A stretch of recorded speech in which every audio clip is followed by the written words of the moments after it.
fala, adoradores de coisas nichadas que ninguém dá a mínima. Aqui estou eu novamente, naquele espaço para trocarmos uma ideia, para responder vossos questionamentos mais profundos. E claro, responder uns desaforos também.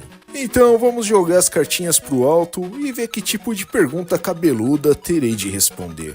Começando pelo laranja, perguntando o que eu acho do Sonic Adventure pra frente, se gostei das mudanças do enredo e da direção artística. Então, cara, eu sempre tive interesse em jogar Sonic Adventure, a versão de Dreamcast, obviamente, mas ainda nunca joguei. E apesar de ter interesse nos Adventure, gostar de Sonic Colors e Generations, essa fase moderna do Sonic não é a qual mais me atrai. Além de ter muitos jogos de qualidade duvidosa, eu sou tiozão, né? Comecei a jogar videogame na era 8 bits. Logo pra mim, os Sonics de Mega Drive e Master System são bem mais atrativos. Eu piro bem mais nessa estética em pixel art, na proposta de diversão mais arcade e nas trilhas sonoras dos jogos clássicos. E falando em direção artística, pra mim o ápice estético de Sonic é o Sonic CD. E claro que vou sempre achar o Sonic baixinho e gordinho, mais brabo que o Sonic Enzo esbelto de olhinhos verdes.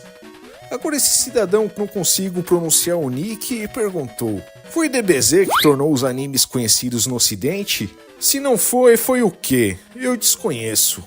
Não foi Bolas do Dragão Z que tornou os animes populares nesse lado do planeta. Isso não passa de historinha fabricada de internet, replicado por gente que acha que o mundo começou nos anos 2000. Então qual o anime que popularizou as animações nipônicas no ocidente? Então, seria uma enorme estupidez atribuir tal feito a somente uma obra.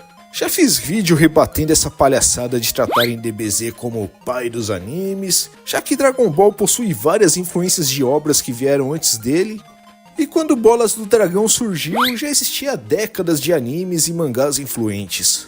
Mas, você diz que isso é história de quem acha que o mundo começou nos anos 2000... Mas DBZ estreou em 89. Sim, eu sei que Dragon Ball Z estreou em 89, mas só chegou no Brasil em 99. Assim como no Zewa, no México, chegou jamais na segunda metade dos anos 90. Eu fiz um vídeo falando que no Brasil, Dragon Ball Z chegou sequer perto de ter o mesmo impacto cultural que Saint Seiya teve em 1994. E claro que teve muito Enzo taquista rasgando o bumbum, querendo refutar todos os registros históricos, os vídeos da época, matérias de jornais, as experiências que eu e muitas pessoas vivemos na época para forçar a narrativa fabricada de internet. Cavaleiros do Zodíaco foi um fenômeno, a maior febre já vista causada por um desenho japonês. Febre essa que foi imediata, desde sua estreia em 1994 e continuou relevante até 1997. Aí que começou a bombar na manchete Cavaleiros do Zodíaco. Otávio me liga, né? Otávio, o diretor, falou: Silvio, o Silvio Santos ele quer alguma coisa parecida com Cavaleiros do Zodíaco, vocês não têm, né? E sua reprise na Band em 2004, mesmo não atingindo o mesmo impacto que antes, ainda fez enorme barulho, gerou produtos licenciados, charges humorísticas. O produtor da Band foi chamado para dar palestra no Anime Friends, tudo porque era o retorno de Cavaleiros, que foi o anime símbolo de toda uma geração. Agora a DBZ estreou em 1999, época em que estávamos imersos na febre de Pokémon, que foi o anime que mais chegou perto de causar um impacto mais próximo do que Saint Seiya causou. Só em 2000 que Dragon Ball Z começou a pegar mais embalo, ter mais pessoas comentando e tal. Então no Brasil, o DBZ chegou sequer perto de estourar a bolha e ser assunto em todo canto como foi Cavaleiros e Pokémon. E mesmo assim, Saint Seiya está bem longe de ter sido a obra que popularizou animes no Brasil, sendo que animações japonesas já eram exibidas aqui pelo menos desde os anos 60, com sucessos como Sawamu, Demolidor, O Oitavo Homem, Mach Go Go Go, conhecido aqui como Speed Racer, Zillion, Groiser X e muitos outros animes, sem falar nos diversos tokusatsu que fazem enorme sucesso por aqui. Na França, Saint Seiya também foi um enorme fenômeno, tanto que a abertura feiona que passava na manchete era inspirada na abertura francesa. Muitos no Brasil, inclusive, tiveram acesso aos jogos de Nintendinho de Cavaleiros traduzidos para o francês. Inclusive, nos tempos de Orkut, era meme na versão francesa do programa Ídolos, o carinha cantando Pegasus Fantasy em japonês.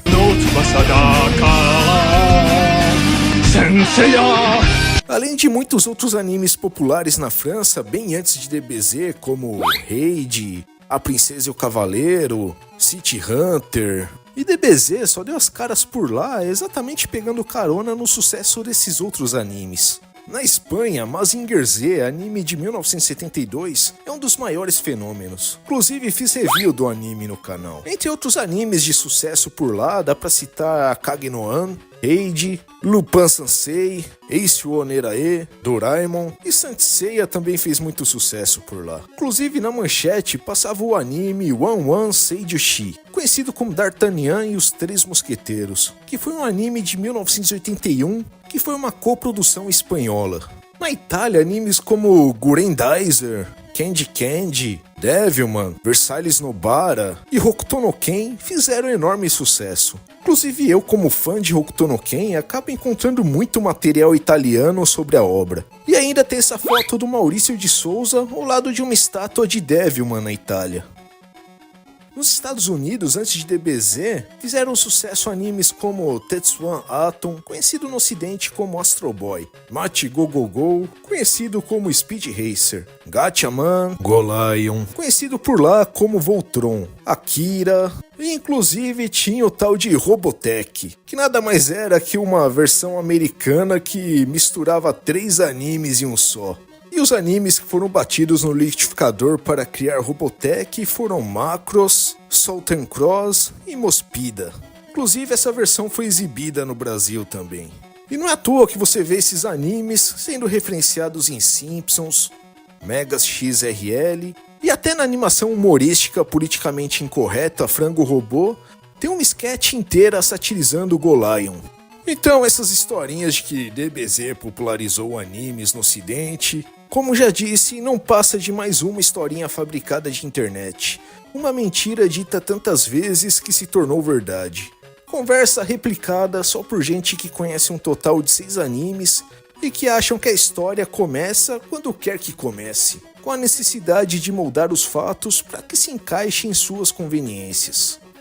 E ainda sobre essa coisa de achar que o mundo começou com a TV Globinho, o Black Samo comenta: quem pede a volta da TV Globinho nunca viu TV Colosso, Band Kids e A Hora do Capeta. Pelo nick o cara deve ter assistido o Kamen Rider Black na manchete. Cara, na época que surgiu a TV Bobinho, eu era adolescente, eu assistia a parada pra ver os animes que lá passavam. Mas o pouco de coisa boa que tinha lá, eles exibiam que nem a bunda, repleto de cortes e convenhamos, a Globo raramente exibia de forma digna algo que não fosse uma produção própria. Dragon Ball Z mesmo era muito melhor assistir quando passava na Band. E o programa em si era a coisa mais sapatênis, sem carisma que existia. Por isso mesmo fiz o vídeo de programas infantis que botavam a TV Globinho pra mamar. Realmente acho muito foda a proposta caótica da Hora do Capeta. E a TV Colosso é pura arte em forma de programa infantil, mostrando que não é por ser um programa infantil que se vai fazer qualquer porcaria abobada. Então, eu acho que vocês devem saber que o canal tem um server no Discord, né? Pediram pra mim criar, então tá lá. Eu nem entro, por motivos de não ter paciência pra viver cronicamente online. E um dia chegaram me falando que apareceu um maluquinho no Discord querendo me mandar um textão pontuando os seguintes erros no meu vídeo sobre Kamen Rider e o preconceito disfarçado de virtude. Enfim, me recuso a ler toda essa esfregada de bunda no teclado, então aproveitem aí pra pausar pra ler a tamanha diarreia verbal. Então, já que o objetivo é falar igual advogado, como se falar de forma polida tornasse menos merda o que está sendo dito, vamos à resposta, né? Dito isso, ao autor do texto, com a devida vênia, deves fazer ad eternum movimentos de gloob-gloob em minha glande. Resumidamente, o Dodóizinho quer defender o Zewa, querendo rebater minhas críticas em que afirmo que os extremistas islâmicos foram monstros criados pelo próprio Estados Unidos durante a Guerra Fria, e que aliás está escrevendo um extenso livro sobre o assunto. Pois é, como o Baião disse, qualquer imbecil lança livro.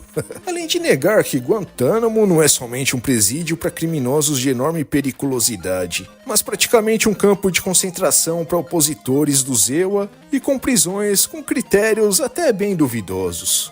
Se o maluco recebesse dinheiro da CIA, seria menos vergonhoso. Mas é lambicu assim de graça. Deveria pesquisar a história do Talibã. Vem bem a calhar antes de escrever esse livrinho de merda, né? Aliás, só essa cena final do filme do Rambo 3 desmente seu malabarismo argumentativo. Um filme estadunidense de 1988. Sim, falo estadunidense pra esses cabaços rasgarem o bumbum. No qual claramente eles dedicam o filme aos bravos mujahideen do Afeganistão. Termo esse que é variante do termo jihad. Sim, os Estados Unidos injetaram dinheiro e treinaram guerrilheiros islâmicos para usá-los em prol de seus interesses mesquinhos, que na ocasião era frear as influências soviéticas, mas posteriormente acabaram tomando o poder de seu país e se viraram contra os States e o modo de vida do Ocidente. Ou seja, a CIA está diretamente ligada com o surgimento do Talibã. E ainda tenta passar pano para as invasões e interferências do Zewa em países estrangeiros. A famosa indignação seletiva. O cara que demonstra repudiar muçulmanos, comunistas, mas tenta fazer parecer justificável as atrocidades cometidas pelo país do tiroteio escolar. O típico sujeito que deve adorar falar do Camboja e do genocídio causado pelo Khmer Vermelho, mas convenientemente ignora que os States foram um dos maiores responsáveis pela cagada toda. E aí ele termina com aquele clichê que só faz sentido na cabeça de molequinho que nasceu nos anos 2000, dizendo que se aprofundou nos tokusatsu graças a Power Rangers. Não vou repetir o que já disse em uma caralhada de vídeos, até porque cada um gosta da merda que quiser. Mas eu não sou obrigado a romantizar essa patifaria feita pra agradar americano com Big Mac no lugar do cérebro. Você não conheceu e se aprofundou em Tokusatsu graças ao Paulo Regis. Você conheceu Tokusatsu graças à internet. Power Rangers não passa de uma barreira cultural construída a lei à nossa vontade. Sem tais americanizações, teria conhecido Tokusatsu direto da fonte, como minha geração e as anteriores conheceram. Aliás, como muitos países tiveram acesso a tais séries. É um completo absurdo e muita burrice achar que para algo ser conhecido e valorizado, primeiro tenha que ser adulterado e ser moldado para a ótica estadunidense. Agora vamos para a última pergunta. Mas antes, uma palavrinha do patrocinador. Muito obrigado a todos vocês. Vocês ajudam a tornar esse canal possível.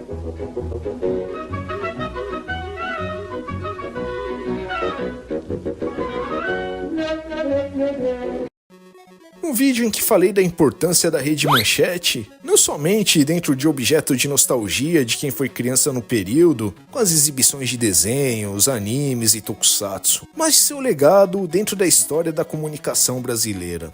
Teve um trecho que aponta a hipocrisia, anacronismo e até o egocentrismo por parte do juvenil que opinam sobre algo no qual não viveram, dizendo que a época da Manchete foi superestimada, que o pessoal só exalta por pura nostalgia. Mas também adoram fazer uma punheta nostálgica, tratando qualquer modismo medíocre dos anos 2000 como a última bolacha do pacote. E citei o exemplo de Ben 10, que muita gente da geração 2000 trata como um bagulho super foda. E até usa um discurso do tipo: ai, não fazem Ben 10 como antigamente, esculachando as séries posteriores. Mas eu sempre achei o desenho do menino com o relógio do Faustão uma bosta. Então muita gente se apegou a esse trecho, alguns perguntaram de boa porque não gosto. Outros já ficaram indignados, agindo como se eu tivesse alguma obrigação de gostar. Mas então, vamos lá da satisfação do porquê eu não gosto de determinada coisa, né?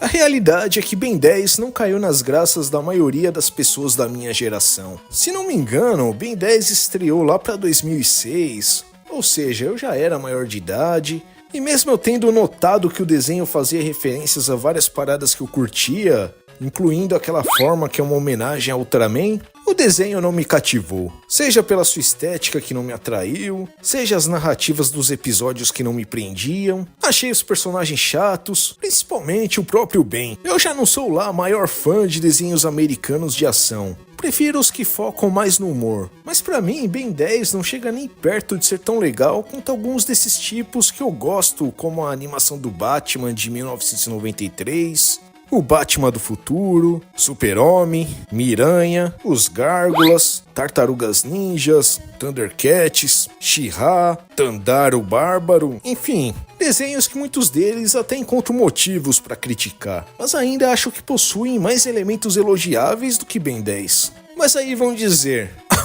é porque você é velho e só valoriza essas velharias e não dá chance dos desenhos dos anos 2000. Então, eu gosto de Apenas um Show, As Trapalhadas de Flapjack, Billy Mandy, Hora de Aventura, Clarencio. Como eu disse, a maioria acaba indo mais pro lado do humor. Mas quem é Ben 10 perto de Megas XRL ou Samurai Jack?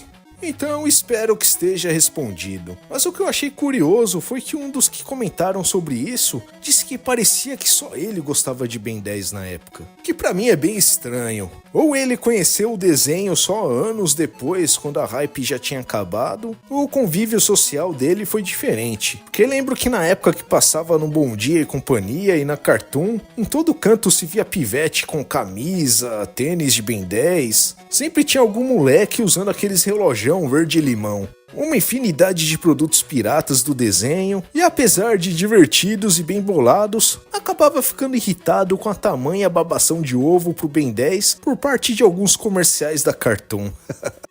Você deve ser o Batman! Zoeira. Pode me dar um autógrafo? Você quer o meu autógrafo? Quer dizer, sim, claro, filho. Vocês ouviram? Ele tinha um pijaminha igualzinho ao meu uniforme. Pode crer, ele queria meu autógrafo. Então, esses foram os questionamentos de hoje.